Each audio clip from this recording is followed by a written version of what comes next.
Aujourd'hui, nous allons en Alsace goûter un pinot noir. Alors, le pinot noir d'Alsace a une réputation d'un vin presque à la limite du rosé, qu'on trouve dans les restaurants, pas trop cher, qu'on boit l'été.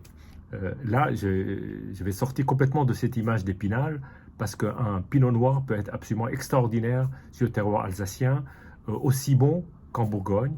Et là, nous allons dans une maison qui s'appelle le domaine Valentin Zuslin. Donc nous sommes sur le cru Bollenberg, qui est un des beaux crus d'Alsace, sur lequel d'ailleurs sont cultivés non seulement le pinot noir, mais d'autres cépages blancs comme le Riesling. Et là, en l'occurrence, sur Bollenberg, c'est donc la maison Zuslin qui fait une cuvée qui s'appelle la cuvée Harmonie.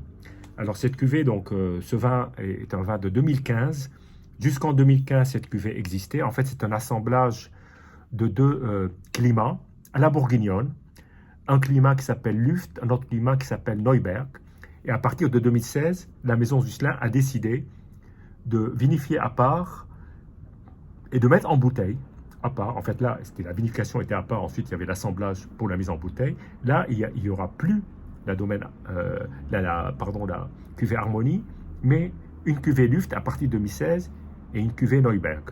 Cuvée Luft, c'est le haut du coteau et cuvée Neuberg, c'est le milieu de coteau. En tout cas, on est sur de très très très belles parcelles.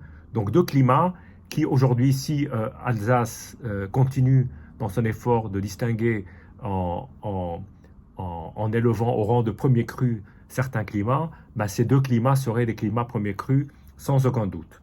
Donc là, on est sur donc un pinot noir d'Alsace. J'ai eu l'occasion d'assister par vidéo à une dégustation à distance avec la maison Zuslin. Marie Zuslin donc, est venue présenter les vins et j'étais très séduit par son approche, qui est une approche qui me touche particulièrement parce que c'est vraiment le respect de la terre, le respect de la vigne, mais aussi l'identité des climats, l'identité de la terre, de manière à pouvoir délivrer les vins les plus signifiants par rapport à l'endroit où ils se trouvent. Donc une très belle vision de la vigne et du vin.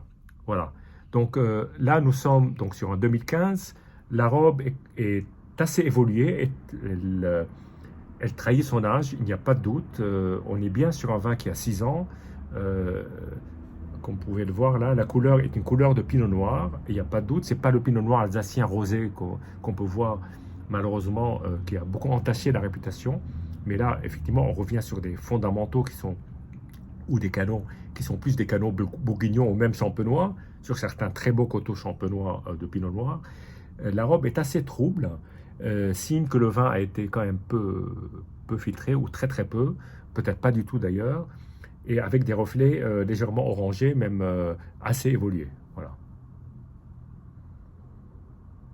Alors, le premier nez est un nez de fruits rouges de framboise assez marqué, avec un côté terre, mais terre sèche, pas la terre humide que je rencontre parfois dans Chambol, dans Gevrey. Une terre sèche avec une légère pointe fumée, et après agitation, on a un léger nez d'épices, de rose, et à nouveau un petit côté fumé, extrêmement agréable.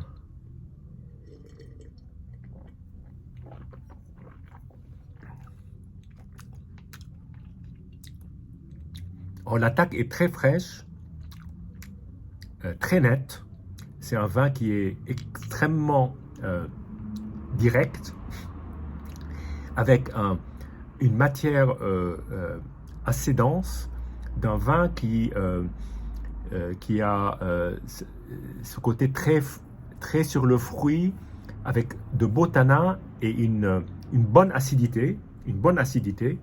Donc c'est un vin qui a encore plein de vigueur, le fruit est encore extrêmement jeune, et on se dit que finalement ce vin, malgré la robe, qui laisse penser à un vin plutôt évolué, a encore de longues années devant lui, une très belle mâche, un très beau toucher de bouche, et une fin qui est très fine, vraiment superbe.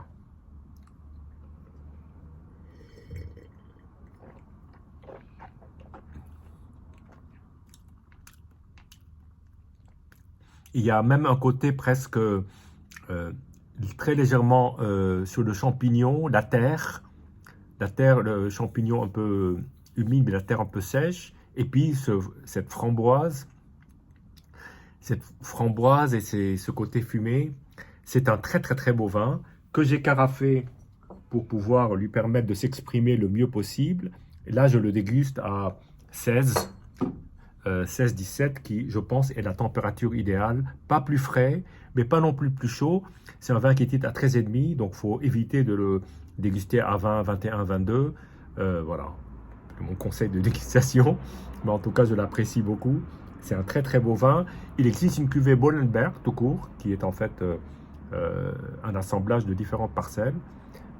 Donc là, c'est la dernière harmonie. Et j'espère que j'aurai l'occasion de goûter les nouvelles cuvées, alors qu'ils sont monoclimat sur Luft et Neuberg. En tout cas, une belle réussite, une belle découverte qui donne envie de découvrir davantage les grands pinots noirs d'Alsace, au même titre que des grands pinots noirs en Champagne ou en Bourgogne ou en Oregon, pour citer les grandes régions de pinot noir. En tout cas, Alsace en fait partie. Santé et à bientôt.